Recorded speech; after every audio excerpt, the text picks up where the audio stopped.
O'zbek adabiyotining mashhur namoyandalaridan biri G'afur G'ulom 30-yillarda yodgor qissasini yaratdi. Qissa yumoristik janrda bo'lib, bosh qahramon tilidan hikoya qilinadi.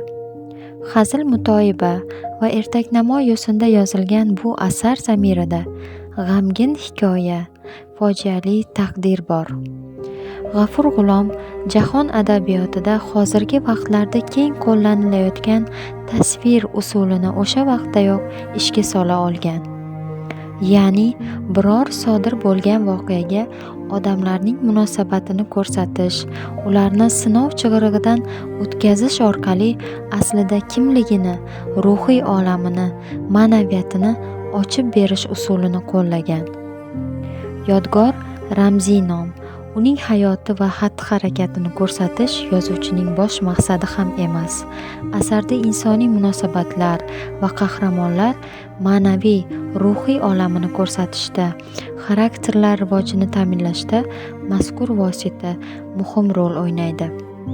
Asar bir romanga tatigulik qissadir. Asarni o'qib kitobxon o'zida mehr-muhabbat, sadoqat, sof sevgini tuyadi. Har bir qahramon ichki holati, uning psixologiyasi juda chiroyli yoritib berilgan. Ushbu asar asosida suratga olingan filmni bir marta bo'lsa ham tomosha qilishni tavsiya etamiz.